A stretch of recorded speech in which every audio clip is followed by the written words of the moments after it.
Viagem ao centro da Terra.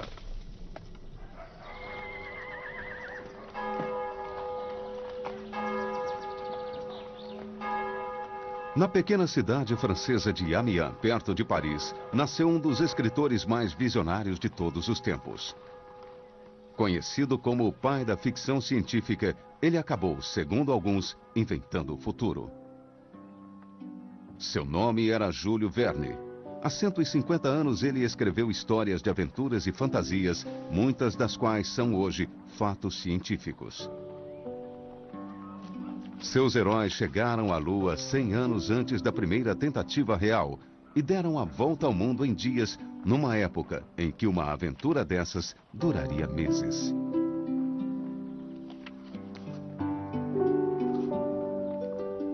Em 20.000 léguas submarinas, ele imaginou um submarino que percorria os 7 mares e ficava submerso por longos períodos. Um século depois, esse sonho tornou-se realidade. Assim como a revolucionária embarcação de Júlio Verne, o primeiro submarino nuclear da Marinha Norte-Americana chamou-se Nautilus. Uma das histórias favoritas de Júlio Verne narra aventuras mais próximas de casa. Ele ficava fascinado com o que lia sobre pessoas que ousavam se aventurar por dentro da Terra por meio de túneis e cavernas. Mas se perguntava o que aconteceria se essas pessoas conseguissem chegar muito mais fundo. O conhecimento científico de Júlio Verne, aliado à sua imaginação fértil, formou a combinação perfeita em Viagem ao Centro da Terra.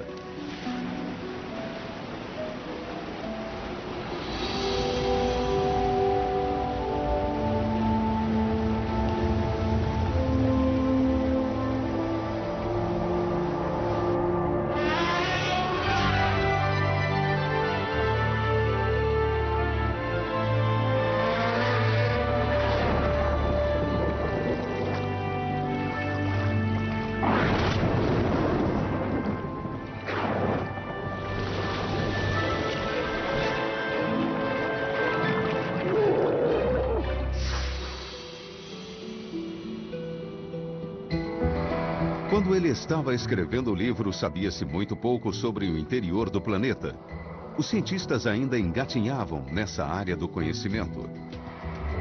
Mas o século XIX foi uma época de grandes descobertas. Os geólogos estavam descobrindo quantas camadas de rocha haviam sido depositadas e corroídas pela erosão durante os milhões de anos do planeta. Os caçadores de fósseis começavam a montar os esqueletos de criaturas extintas. E as teorias mais recentes sobre a vida na Terra provocavam grandes discussões. Ainda temos muito o que aprender, mas as técnicas de que os cientistas dispõem atualmente eram apenas ficção científica no século XIX.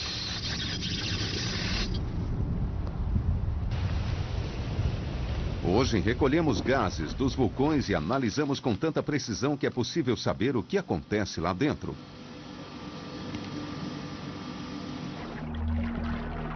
Conquistamos os lugares mais remotos do planeta.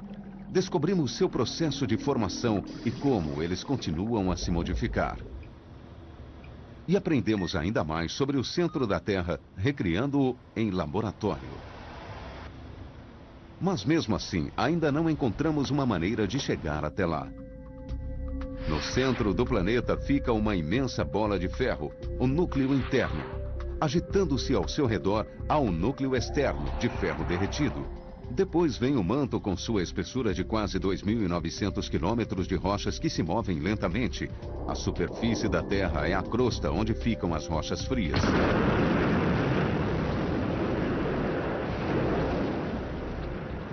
Hoje o espaço sideral é a nova fronteira, mas a sua exploração também vem nos ensinando bastante sobre a Terra. Os satélites medem a gravidade, monitoram o clima e chegam até mesmo a nos revelar que o nosso planeta deu uma engordadinha de alguns centímetros, bem na cintura. Mas o que existe no interior da Terra ainda é um mistério tão grande quanto o espaço sideral.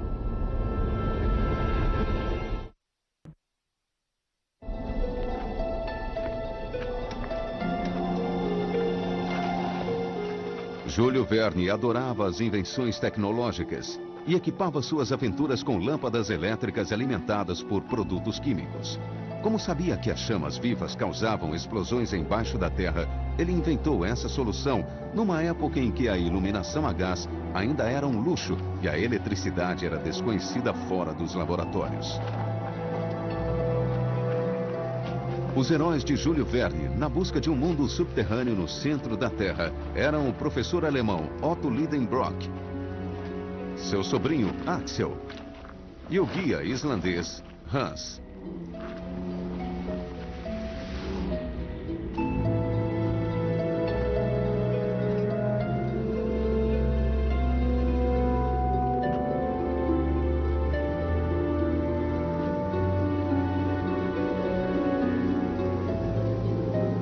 No livro, ele não deu a seus exploradores um veículo. Eles simplesmente percorreram todo o caminho a pé. Talvez ele soubesse que construir um foguete ou submarino seria brincadeira em comparação com as máquinas necessárias para ultrapassar a crosta terrestre.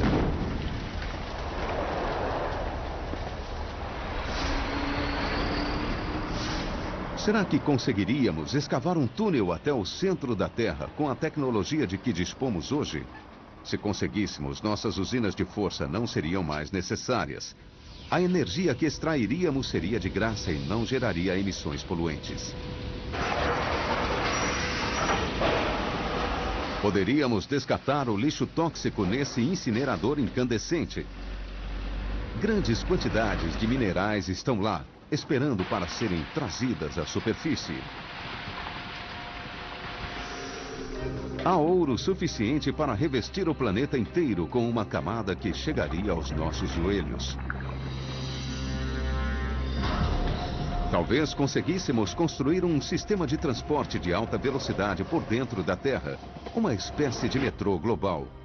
Mas não é tão fácil assim. Este túnel, que liga a Inglaterra à França, levou 5 anos para ser concluído e ele tem apenas 48 quilômetros de extensão. Até o centro da Terra são 6.370 quilômetros. Será que gostaríamos mesmo de ir até lá? Seria uma aventura muito bem-vinda para o físico da Universidade de Maryland, Dan Lathrop. Acredito que é uma ideia bem interessante para uma aventura. Eu com certeza iria se isso fosse possível. Hoje em dia, as máquinas que escavam túneis têm tanto força quanto inteligência. Escoram as paredes do túnel que estão perfurando e não param nunca. Mas quais seriam as chances, mesmo de um monstro inteligente como este, chegar ao centro da Terra? Brian Clark constrói túneis em várias partes do mundo. Haveria diferentes combinações de materiais num túnel que nos conectasse ao centro do planeta. Mas, de modo geral, começaríamos a cavar em terreno suave. Depois teríamos que passar pelas rochas internas e, à medida que nos aprofundássemos, as rochas iriam se alterando sob o efeito da temperatura.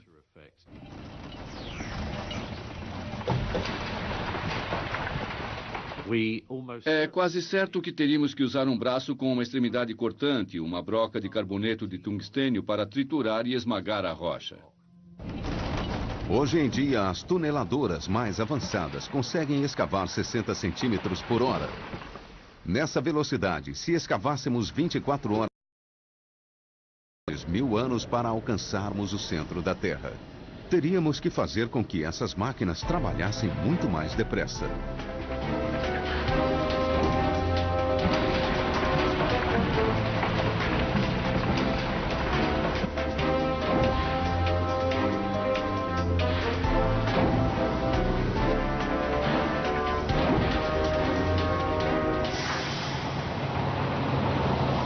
A quantidade de rocha e terra que sairia de um túnel desses é quase inimaginável.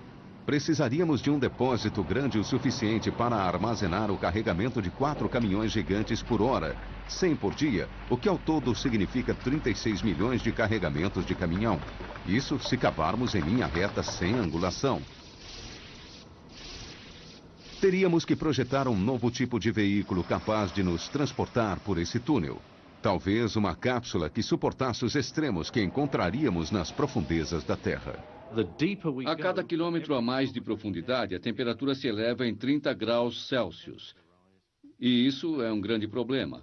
A rocha fica cada vez mais mole, mais flexível, por causa das altas temperaturas. Mas esse não seria o único problema. Lá embaixo, há também uma pressão altíssima. O ambiente seria, na realidade, muito mais hostil que o espaço ou o fundo do mar. As pressões são tamanhas que não saberíamos como construir um meio de transporte que pudesse penetrar no interior do planeta sem ser esmagado. A poucos quilômetros de profundidade, a pressão se tornaria alta demais para qualquer tecnologia atual. Já sabemos um pouco sobre a construção de veículos complexos. Será que poderíamos usar alguma coisa da tecnologia espacial para nos levar ao centro da Terra? Ray Sandwick é membro da equipe de projeto de veículos espaciais no MIT, o Instituto de Tecnologia de Massachusetts. É evidente que os maiores problemas numa viagem como essa são as pressões e temperaturas extremas. Entre os melhores materiais que temos disponíveis para suportar temperaturas tão altas estão as cerâmicas usadas no ônibus espacial, alguns compostos carbono-carbono ou qualquer material baseado no carbono.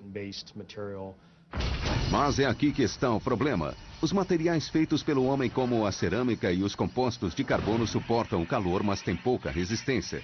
Já os metais são resistentes, mas a maioria derrete a temperaturas abaixo de 2.000 graus Celsius. A temperatura no núcleo da Terra é de provavelmente 5.500 graus Celsius. Precisamos de novos materiais para construir nossa cápsula ou para blindá-la. Às vezes, se o tempo é suficiente e se a exposição não for muito longa, basta um material com capacidade para absorver o calor que é recebido pelo sistema sem derreter. É mais ou menos assim que as placas de cerâmica do ônibus espacial funcionam.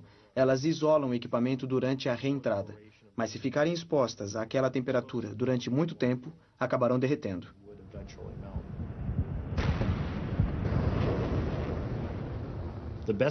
O melhor material que eu conheço para suportar altas temperaturas é o diamante.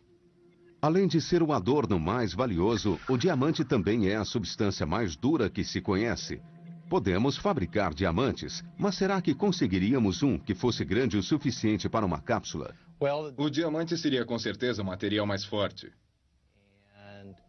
E também suportaria as maiores pressões. Não sabemos se seria possível construir uma nave inteira de diamante.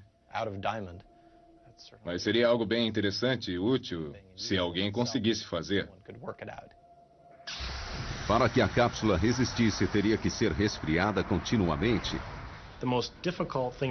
A maior dificuldade seria baixar o calor da cápsula. E só se poderia permanecer em temperaturas tão altas se fosse possível extrair o calor. Quem sabe, um dia, com algum tipo de equipamento com tubos de ânodo de carbono. Talvez uma espécie de cabo muito longo que acompanharia a cápsula até o centro. E bombearíamos algum tipo de refrigerante que desceria milhares de quilômetros, ou a distância que fosse, eliminando assim o calor. Mas sem algum tipo de resfriamento ativo, não vejo chance. O maior problema é a quantidade de tempo que a cápsula ficaria exposta ao calor extremo. Seria como tentar construir um barco para navegar no Sol, entende? Seria uma temperatura dessa magnitude. Uma vez que o calor no centro da Terra é tão grande quanto na superfície do Sol, não poderíamos sequer pensar em viver lá. A tecnologia nos levou ao espaço a 320 mil quilômetros de distância, mas conseguimos avançar somente 11 quilômetros para dentro do planeta, apenas 2% da distância até o centro.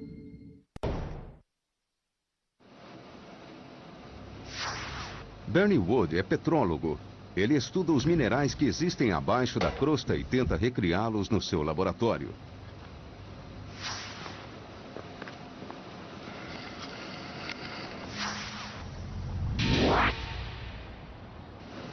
Rob van der Hilst é um sismólogo holandês. Os sismólogos obtêm imagens do interior do planeta usando ondas sonoras. Os vulcanólogos desafiam a morte nos vulcões. Recolhem amostras para geoquímicos que decifram precisamente os componentes químicos das rochas. Tim Elliott lidera uma equipe de geoquímicos na Universidade de Bristol, na Inglaterra. Nós, geoquímicos, dissolvemos as rochas e separamos os elementos que interessam. E isso nos permite tanto datar as rochas, quanto estabelecer uma espécie de impressão digital de onde elas vieram. Os vulcões são as fontes mais ricas de rochas do interior da Terra. O mais ativo de todos fica no Havaí.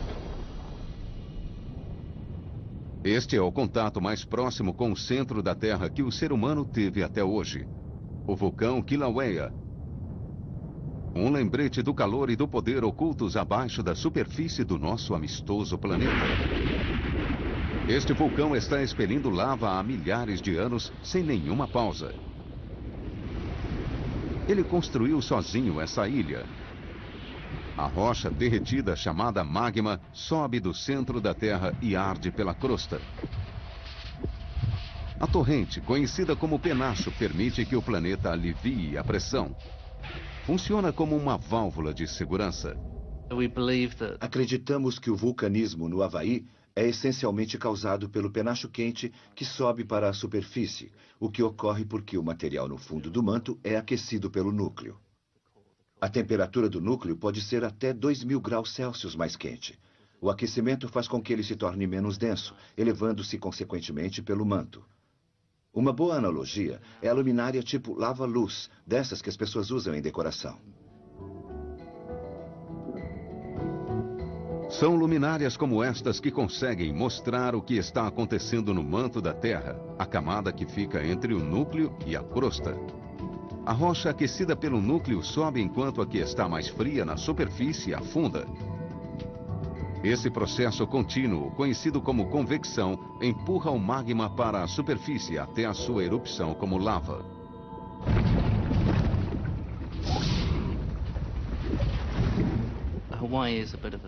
O Havaí é um exemplo muito especial. Lá fica o vulcão mais ativo do mundo, que entra em erupção com grande frequência. E também é excepcionalmente fluido. Por isso, a lava tende a se movimentar muito rapidamente. E lá há uma grande quantidade das superfícies chamadas Pahoehoe, que é a lava acordada, que tem uma textura bonita, suave. A lava pode ser bela e construir ilhas paradisíacas. Mas ela também destrói. Raramente pode ser desviada e extermina tudo o que estiver no seu caminho.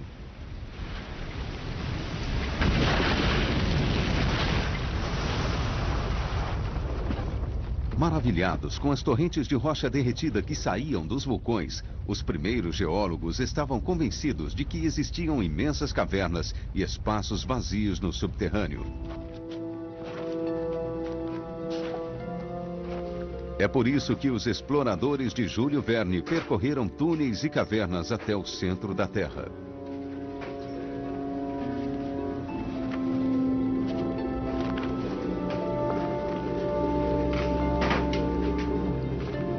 Quando o professor Lidenbrock, Axel e Hans aproximavam-se do núcleo, seu caminho foi bloqueado por um desmoronamento. Não havia outro caminho e eles então decidiram que uma explosão poderia desbloquear a passagem.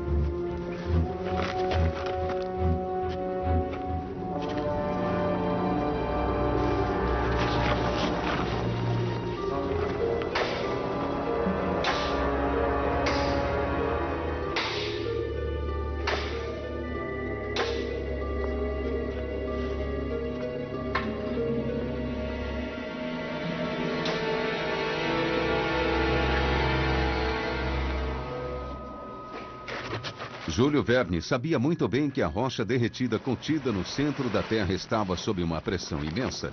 Se essa pressão fosse liberada, poderia formar um vulcão. Por isso, a explosão seria um risco.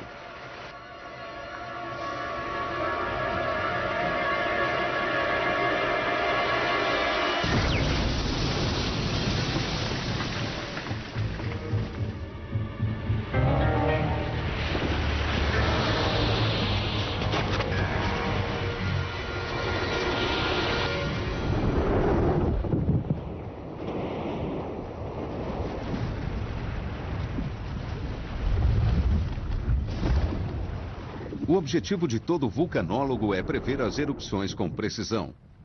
Mas para recolher os dados necessários, eles têm que chegar muito perto. Tim Elliott faz seu trabalho a 13 mil quilômetros de distância. Como geoquímicos, costumamos entrar em ação depois que o material esfria e solta alguns pedaços. Para essa análise altamente sofisticada, Tim começa esmagando a lava dentro desta máquina, que poderia ter sido idealizada pelo próprio Júlio Verne.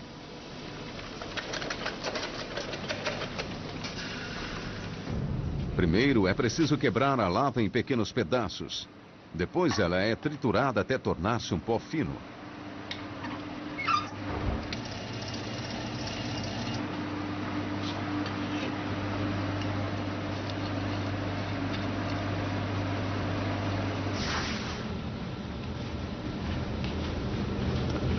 Em seguida, o pó é cuidadosamente dissolvido em ácido fluorídrico. Ele reduz a rocha aos seus elementos químicos, que são o que interessa a Tim.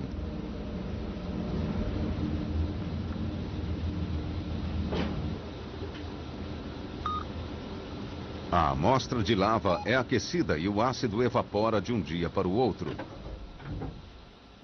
Após conseguirmos separar o elemento que queremos, levamos para o espectrômetro de massa para analisar a razão isotópica. Um determinado elemento químico é sempre o mesmo, quimicamente, não importa de onde venha. Mas sabemos hoje que os elementos podem ser fisicamente diferentes. Os núcleos de seus átomos podem ter pesos diferentes. Um espectrômetro de massa consegue distinguir essas diferenças e isso identifica para Tim o local exato do interior do planeta de onde veio a amostra. Nesta aqui, o cálcio e o titânio indicam que ela veio de bem perto do núcleo.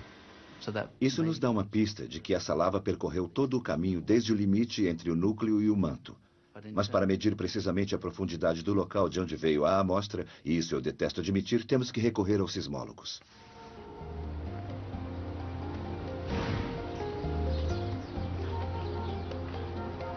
Os sismólogos como Rob van der Hulst conseguem enxergar o que existe no interior da Terra sem precisar ir até lá.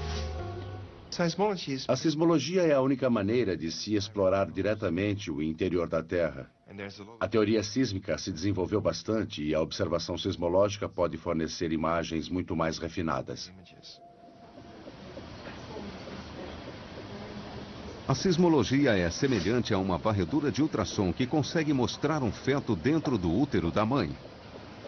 Essa imagem pode ser criada porque o som atravessa as várias partes do corpo em velocidades diferentes.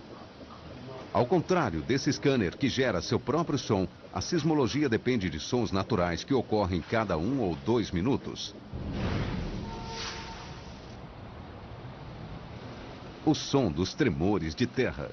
Não conseguimos perceber a maioria, mas eles ocorrem numa razão de cerca de 1 milhão por ano. E estão agitando nossas ideias sobre o que acontece milhares de quilômetros abaixo de nossos pés. Podemos retratar muito bem o material que desce para o núcleo. Em alguns casos, é possível ver o limite entre o manto e o núcleo. Todas essas informações nos mostram a densidade concentrada no centro da Terra e como essa densidade muda com o aumento da profundidade. A sismologia diz que o manto tem camadas de rochas com densidades diferentes. Será que a petrologia pode nos dar mais informações? Pela observação, os sismólogos medem as propriedades das ondas sísmicas enquanto elas atravessam a Terra. E os petrólogos, como eu, estão mais interessados nos detalhes práticos, nos minerais que existem lá embaixo. Os petrólogos estão interessados nas rochas, de onde elas vêm, do que são feitas e como se formam. Além de tudo isso, Bernie Wood descobriu como criar essas rochas, ou melhor dizendo, minerais.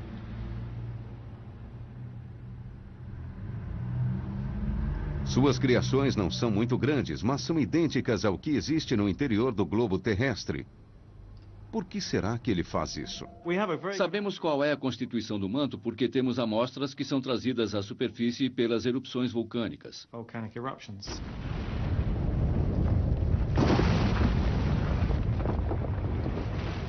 Agora sabemos de onde elas vêm, sabemos de que profundidade, porque os minerais contêm elementos como cálcio e alumínio, E a distribuição desses elementos nos diferentes minerais depende da pressão.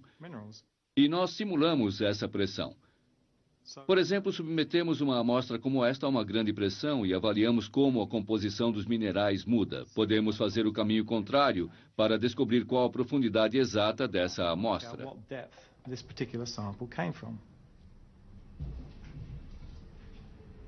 A bigorna na qual Bernie forja seus próprios minerais é feita de carboneto de tungstênio, um material tão duro que é usado para fazer brocas. Ele coloca uma pequena amostra de pedra num tubo de cerâmica, um forno em miniatura, e ela é depois emparedada. Os blocos são especialmente projetados para concentrar a força que ele vai aplicar. Dessa maneira, ele pretende imitar as pressões altíssimas que existem no interior da Terra. No decorrer de um período de 4 a 5 horas, aumentamos a força para cerca de 500 toneladas e depois aplicamos uma corrente ao forno que está no meio, elevando a temperatura para 1.700 graus Celsius. O petrólogo espera ansiosamente os resultados. Se o calor e a pressão estiverem exatos, os elementos irão se fundir, tornando-se uma cópia exata do mineral que está sendo estudado. E isso mostra de onde vem esse mineral. Neste caso, de 710 quilômetros de profundidade, onde a pressão é 250 mil vezes maior do que na superfície. O calor e a pressão anulariam nossa máquina de escavar túneis bem antes que ela chegasse ao centro da Terra. Depois de percorrer apenas 32 quilômetros de uma jornada de 6.400, ela derreteria.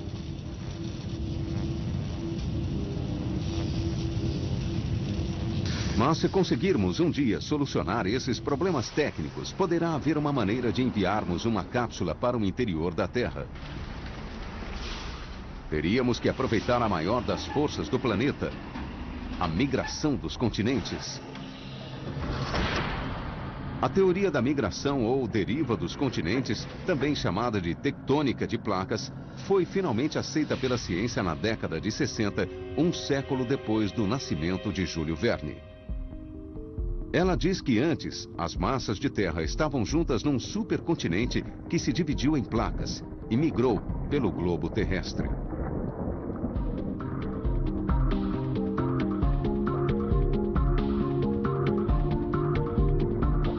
Mas as placas não param e em 20 milhões de anos, nosso mundo será diferente. Como continuam em movimento, elas provocam grandes estragos. E a região mais prejudicada é a do Japão.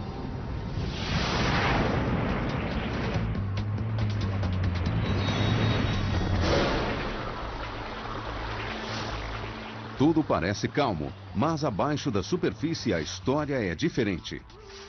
A placa do Pacífico e a Ásia estão colidindo.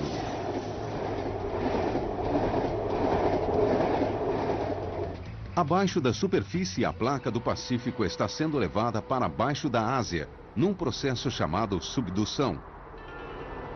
Isso faz com que o Japão se torne um lugar perigoso, com uma grande incidência não apenas de vulcões, mas também de terremotos. Liberando na maior parte do tempo cinzas e fumaça, os vulcões do Japão parecem tranquilos, mas não se iluda. A subdução retorce a crosta, mantém os vulcões ativos e provoca terremotos.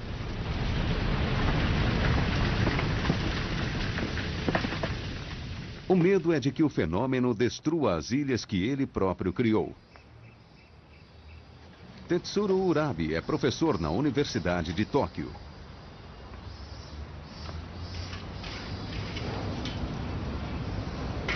Há 8 anos, um terremoto matou sua mãe e outras 6.000 pessoas. Agora ele trabalha com a previsão dos terremotos. As ilhas japonesas estão localizadas na superfície da água a oeste da Eurásia, onde a placa do Pacífico fica abaixo do Arco das Ilhas. Esse tipo de cenário ativo causa desastres naturais, como as erupções vulcânicas e os terremotos. Em 1995, houve o terremoto Kobe, que matou cerca de 6.000 pessoas e que não era esperado. Todos os métodos sismológicos falharam e não conseguiram prevê-lo. Para prever melhor os terremotos, temos que conhecer mais a fundo suas causas. Uma cápsula projetada para viajar ao centro da Terra poderia ajudar nesse caso. Se não tivéssemos pressa, poderíamos enterrá-la na placa do Pacífico e esperar uns poucos milhões de anos. Ela terminaria embaixo do Japão, graças à migração dos continentes e à subdução. A rocha onde colocaríamos a cápsula é sólida, mas está em movimento. Isso é o que o manto faz. Ele flui muito lentamente, cerca de 1 centímetro por ano. Mas é como vidro que, se você acerta com um martelo, quebra. Essa é a causa dos terremotos. 240 quilômetros abaixo da superfície, uma placa tenta se mover contra a outra. A pressão gerada é incrível e contínua até que uma placa quebre e se solte.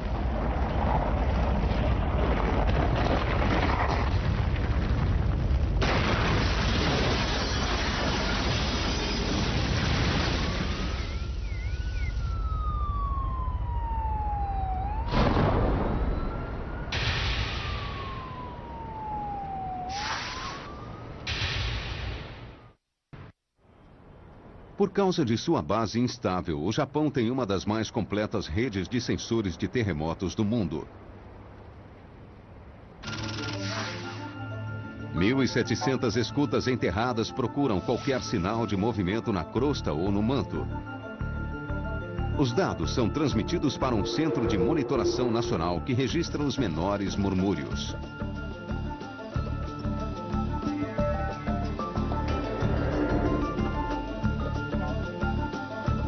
Todo tremor, por menor que seja, é mapeado em 3 dimensões. O objetivo é encontrar um padrão que ajude a prever futuros terremotos, porque o Japão está sujeito a outro, dos grandes. A expectativa é de que ele ocorra aqui, em Tóquio. Tóquio tem mais de 12 milhões de habitantes. A cada 200 anos, a região é atingida por um grande terremoto.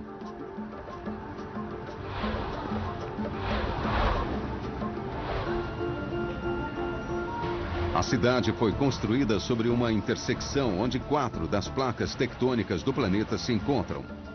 As colisões subterrâneas nunca param. Por isso o Japão é tão propenso aos terremotos e também por isso é tão difícil prevê-los. É um jogo de alto risco em que milhões de pessoas podem ficar feridas ou morrer. Os cientistas então concatenaram um plano ousado. Perfurar um buraco através das placas. É o projeto JUDGE. JUDGE quer dizer Experimento Geocientífico Japonês de Perfuração Ultraprofunda e significa perfurar um buraco de 10 quilômetros abaixo da zona de subdução.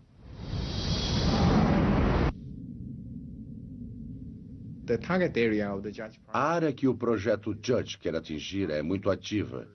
E numa profundidade de 10 quilômetros, a temperatura pode ser superior a 300 graus, o que torna a operação extremamente difícil. O mesmo vale para a nossa cápsula.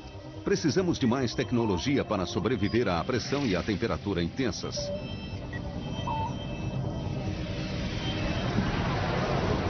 A 2.900 quilômetros de profundidade, a cápsula estaria no limite entre o núcleo e o manto. Aqui, a temperatura altíssima derreteria as placas que protegeriam a cápsula. Ela teria que ser liberada de sua proteção e se prover sozinha de energia. À frente está um núcleo de metal maciço. Por que será que há tanto metal aqui?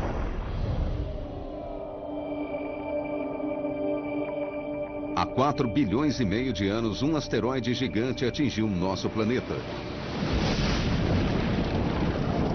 O centro de ferro do asteroide derreteu e formou um oceano de metal no centro da Terra.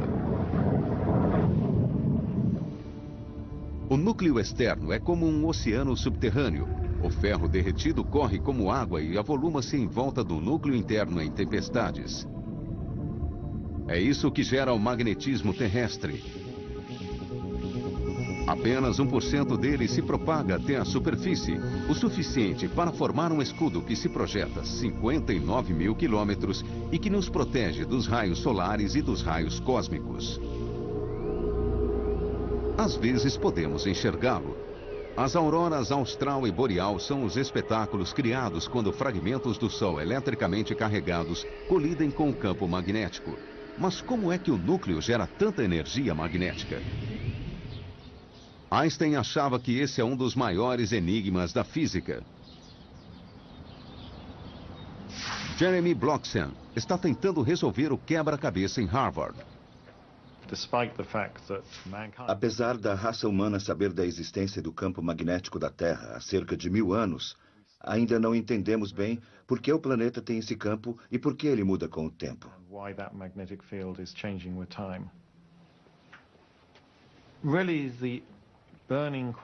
A maior das questões que queremos resolver com as investigações sobre o campo magnético da Terra é como ele é gerado.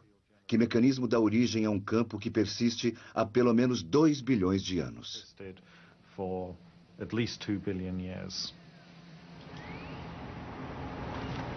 Um geofísico tem uma sugestão radical. Marvin Herndon especula que no núcleo da Terra pode haver um reator nuclear natural. Um dos problemas que permanece na ciência é descobrir a fonte que gera o campo magnético terrestre. Ele duvida que lá haja apenas uma bola de ferro que está esfriando há 4 bilhões e meio de anos. Há muita energia, o suficiente para manter o campo magnético, movimentar continentes e produzir vulcões e terremotos. Marvin desconfia de que haja algo muito mais potente lá embaixo. Uma das implicações que já sugeri anteriormente é a possibilidade de que as mudanças que observamos no campo geomagnético podem ter sua origem nas mudanças da potência efetiva do reator nuclear. Será que isso explicaria as mudanças drásticas que nosso planeta já sofreu, como a extinção dos dinossauros? Será que o derretimento das calotas glaciais foi causado por uma onda de calor vinda de um núcleo que seria como um reator? Porque, ao contrário de um núcleo de ferro, um reator poderia flutuar. Um reator nuclear pode se desligar e se reiniciar. Sua potência pode variar ou permanecer constante. As ideias de Marvin Herndon são controversas. Poucos concordam com sua teoria e o debate continua. Mas há uma coisa que não se discute. O campo magnético está mudando. E as medições mostram que isso vem acontecendo há algum tempo. Muitas técnicas podem ser usadas para avaliarmos como o campo magnético está mudando. Temos métodos modernos com espaçonaves que estão em órbita especificamente para medir o campo magnético. Temos observatórios magnéticos instalados em vários pontos do mundo que medem continuamente o campo. Mas essas medições só nos mostram o que está acontecendo numa escala temporal de décadas, ou talvez um século, nos observatórios que funcionam há mais tempo. Mas o campo está mudando em escalas temporais muito mais longas, de forma que precisamos encontrar uma maneira de descobrir como esse campo se altera no decorrer dos séculos.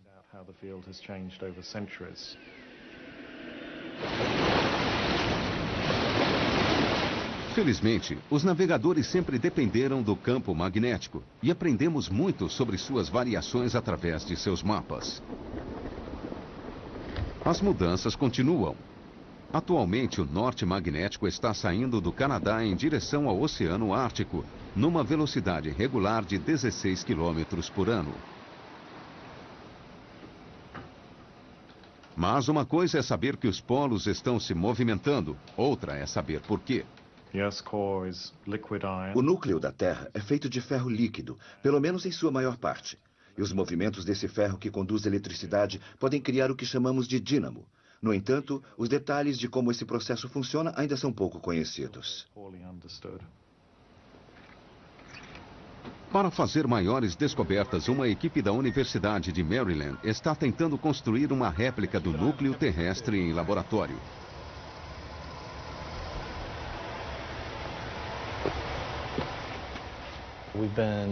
Estamos montando uma sequência de experimentos cada vez maiores e mais potentes para tentar chegar aos mesmos parâmetros da parte exterior do núcleo e descobrir como a Terra gera seu campo magnético.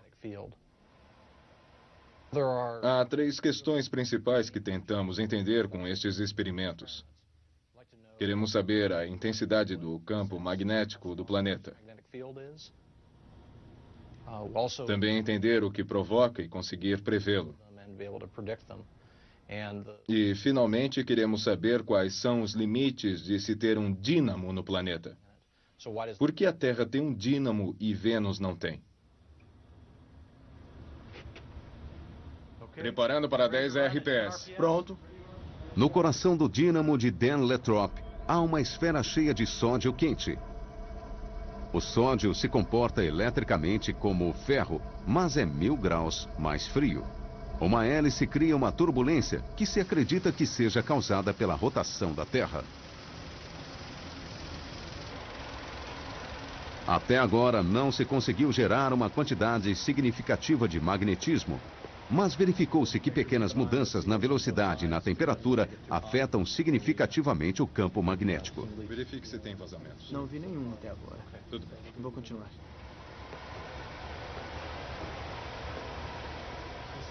O próximo passo é construir um modelo maior. Afinal, o núcleo da Terra tem mais de 6.900 quilômetros de diâmetro. Com base nos resultados do modelo que estamos usando e que é mais ou menos do tamanho de uma bola de basquete, estamos planejando um sistema muito maior que teria uma esfera cheia de sódio líquido de 3 metros de diâmetro. Seriam cerca de 15 toneladas de metal, mas funcionaria do mesmo modo que os experimentos que já existem. Os parâmetros, porém, ficariam muito mais próximos aos que existem no interior do planeta.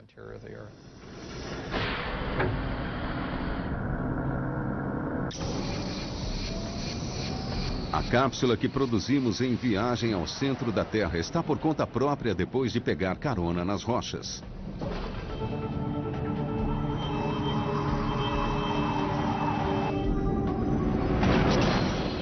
Ela está atravessando 2.400 quilômetros do núcleo externo, que é líquido. Os sensores mostram que agora as coisas vão ficar mais difíceis.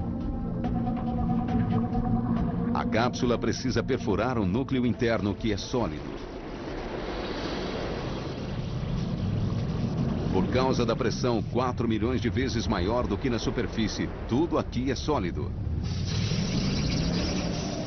E 1 bilhão de amperes de eletricidade ondulam entre as camadas do núcleo.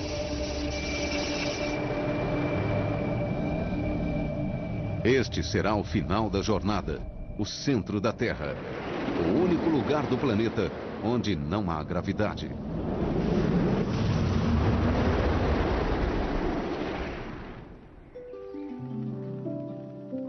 Mas para nós, assim como para Júlio Verne, a viagem vai continuar na esfera da fantasia. A influência do escritor foi imensa. Ele impulsionou gerações de jovens leitores a fazerem carreira em ciência, engenharia e exploração e inspirou os inventores do submarino, do helicóptero e do rádio.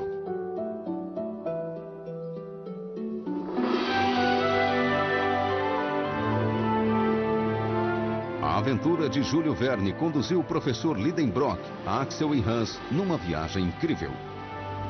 Era uma fantasia, mas como todos os romances do escritor, foi baseada nos fatos científicos mais recentes. Naquela época, as escolas ainda não ensinavam ciências. Os livros de Júlio Verne foram usados para preencher essa lacuna. No fim de sua jornada, ele trouxe seus personagens de volta, relativamente sãos e salvos, através da erupção de um vulcão no Mediterrâneo.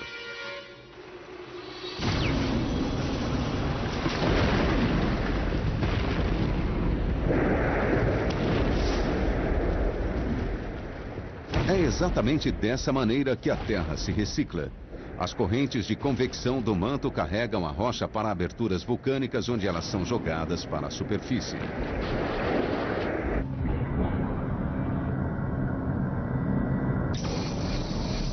Se Júlio Verne estivesse escrevendo hoje em dia, é provável que enviasse seus exploradores ao centro da Terra num veículo, como fez na maior parte de suas histórias.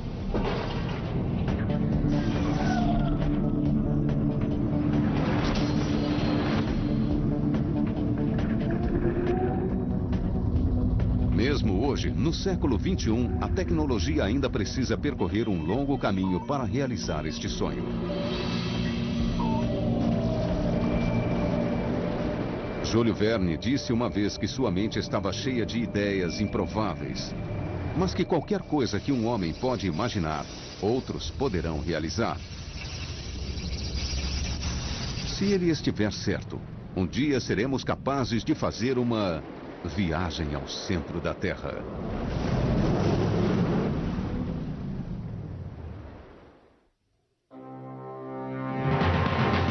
Versão brasileira. DPM Santos.